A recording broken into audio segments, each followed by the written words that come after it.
So, recently on a community tournament, I topped with Nemleria, like 2 Nemleria decks. One that I played a lot, which was my Dinomorphia, and the other one, which I haven't played as much, but I'll still go into. Yeah, next season I'll probably play more of it.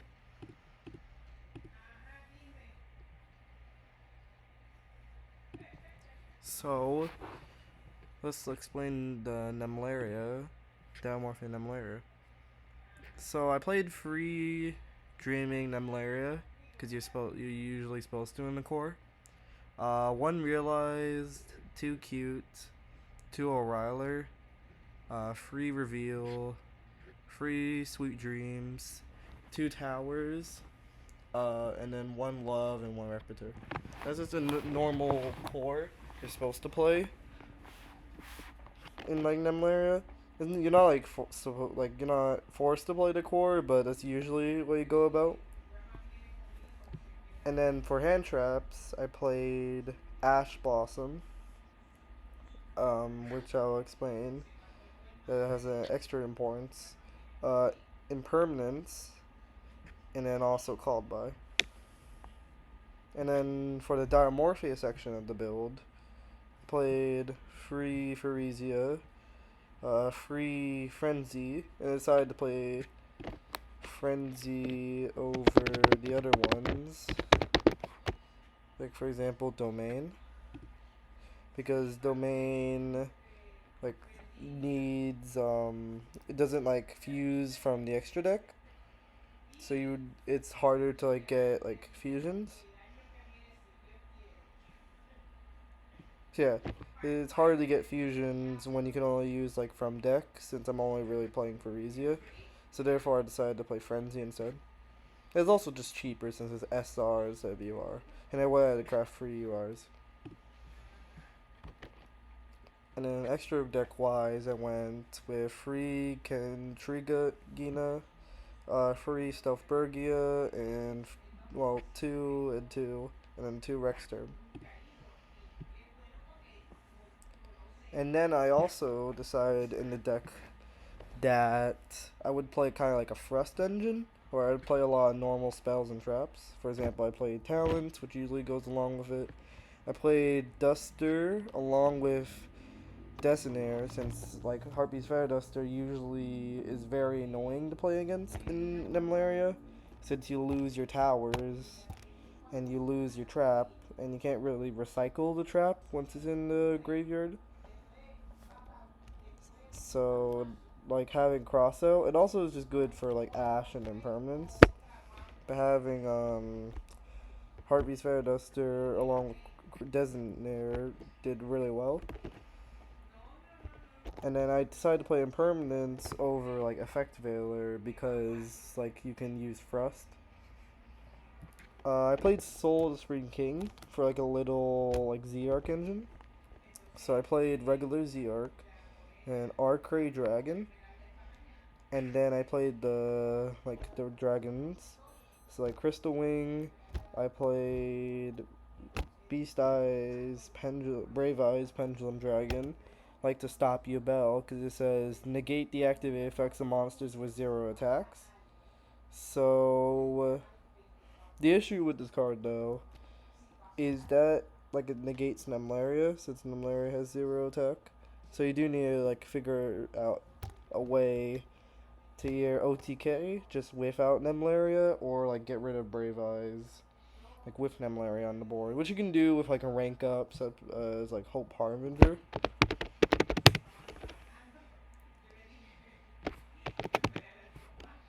You need to just use Hope Harbinger since it's a rank 8. And it just gives you a free like spell negate. However, I didn't play it because I didn't have the card at the time. However, I probably would like maybe I'll remove like a Stealth Bergia or something. And then I also played Venom Dragon to just like copy a monster's like effect. And then finally I played Solemn Judgment to go with the Dinomorphia idea where it lowers your life points. So like it halves your life points, which gets it really low.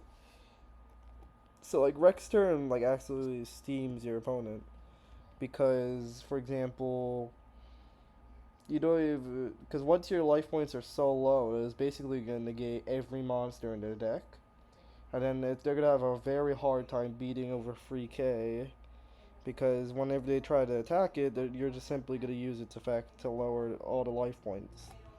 If they have like no way to deal damage to you, then there's like no way to like kill you, even though you have such low HP.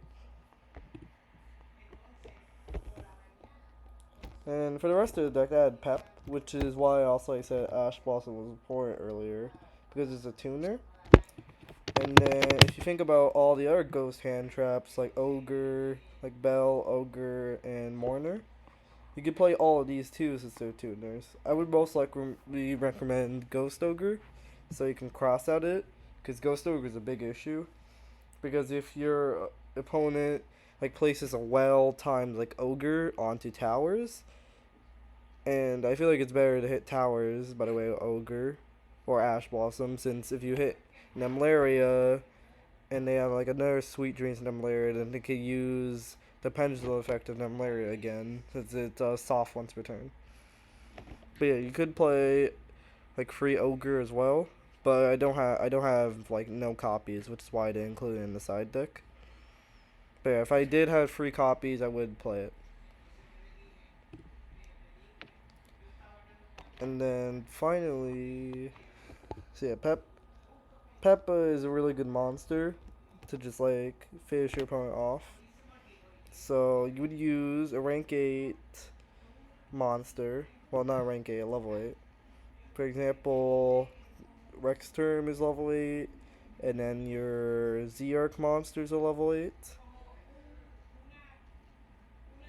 So what you can do is use the rank 8, the level 8, and then normal summon Ash on your turn to synchro into Pep.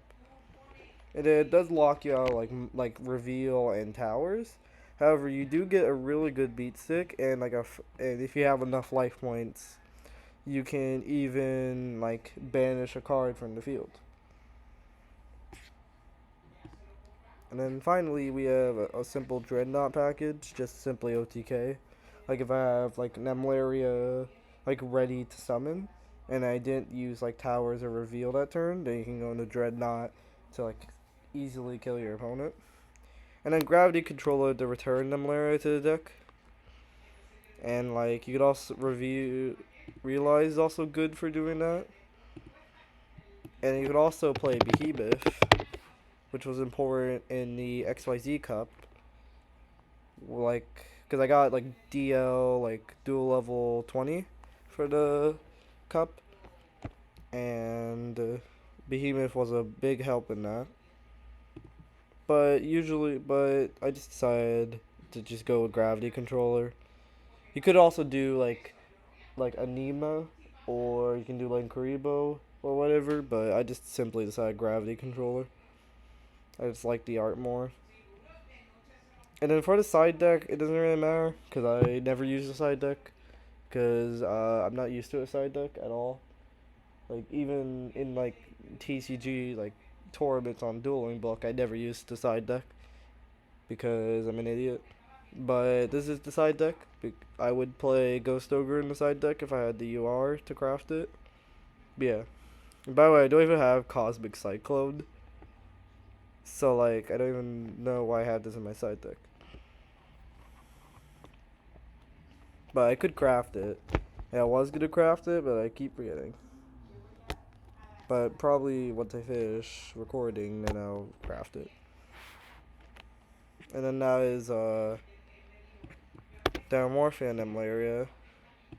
Now onto Starry Night Nemleria, which I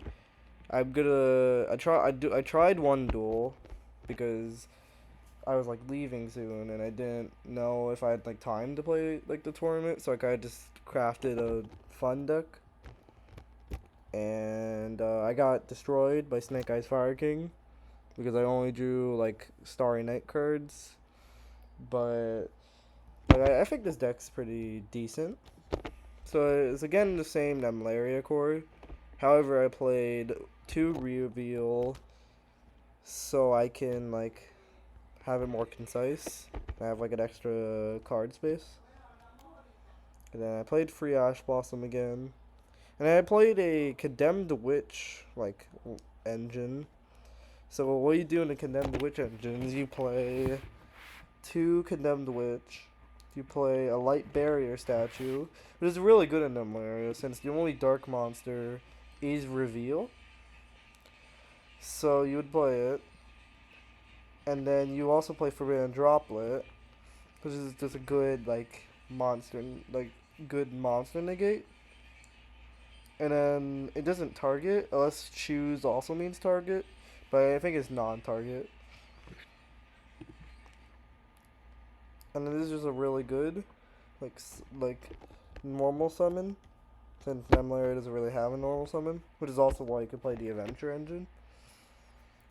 You could also, because Starry Knights are fairies, you can also summon a fairy from your deck. However, don't fall into the trap of special summoning Rael, because the search is only on a normal summon. So speaking of Starry Knights, we'll go into the Starry Knights, what they do. So Rael is like your generic searcher. You usually want to like search Balefire.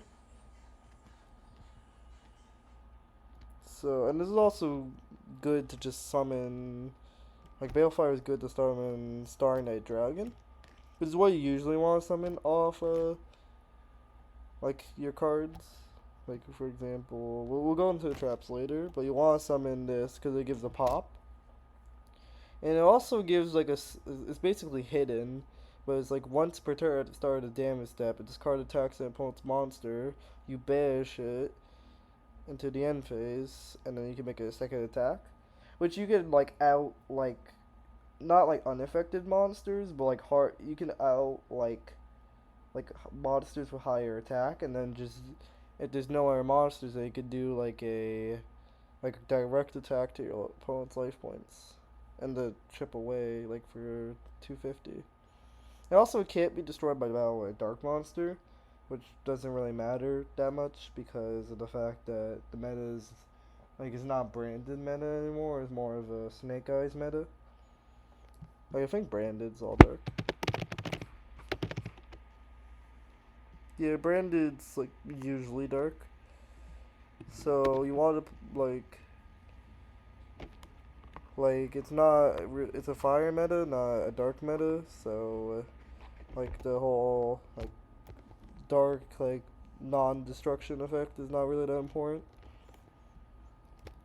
And you also want to play Orbital because you want to set your usually want to set Arrival because that's how you like summon like Starry Night Dragon, and you also return it to the hand, which is also important.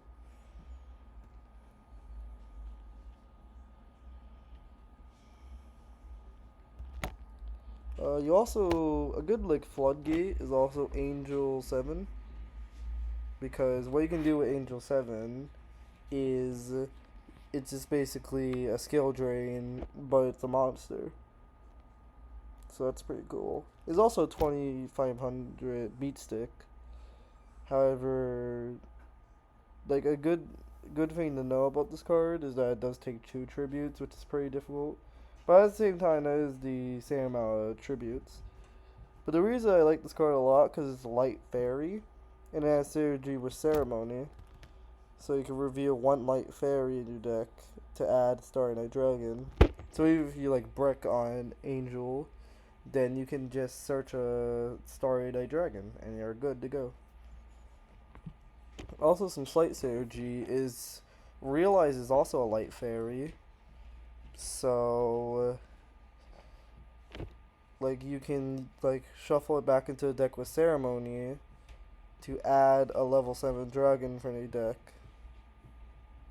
So it's really important. Like Ceremony is a pretty good card in this deck. Since it has synergy with like a couple Nemleria cards. And I also did play Behemoth in this build, just to have like an extra like search. This is a good card in general, like a good normal summon. I played this card, which you probably never heard of. I don't know how to say it, but the card basically summons a fairy from your hand, and it returns all dragons to the field, which is important because you want to like return Starry Night to the hand, so you can like continuously pop, since it's not like a once per turn pop.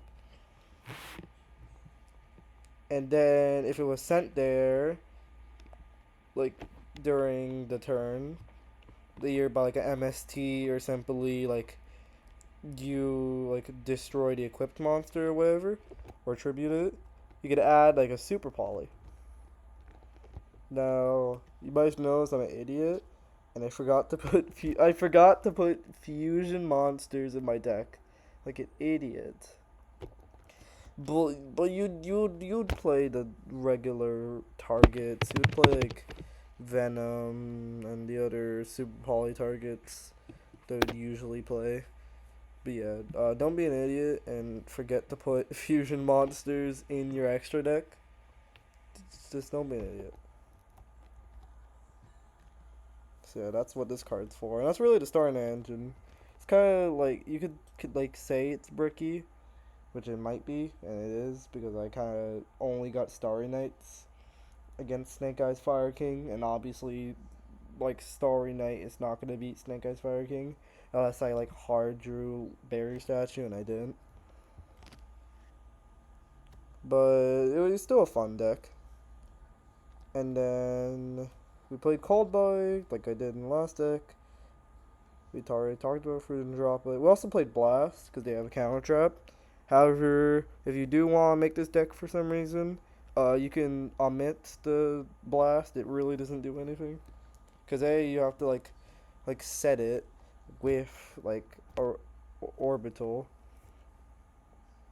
and then it's not even a counter trap. It's just a regular old normal trap for whatever reason. So it's pretty bad, but I just played it for fun because it's more of a fun deck. And then I played Love and Repertoire and Arrival, as I said before. For the extra deck, I played Utopia with Utopia the Lightning, right here. So what Utopia the Lightning does is you can detach two materials if it battled an opponent's monster, and you have it equipped with Utopia, like as material. Then you can detach it, and then it becomes a 5k beat stick during that damage calculation only.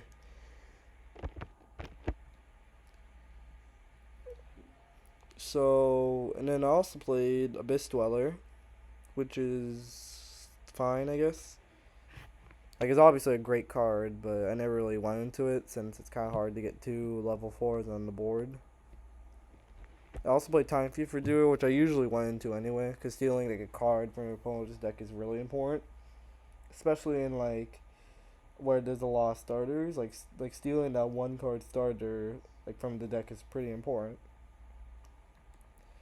However, if you wanted to make this deck and you wanted to include like a fusion monster, you can get rid of like the level 4 like XYZ monsters. So I played Starring Knight, which is like the weird is apparent. I think it's supposed to be Starry Night support, but it's so weird. It's such a weird card.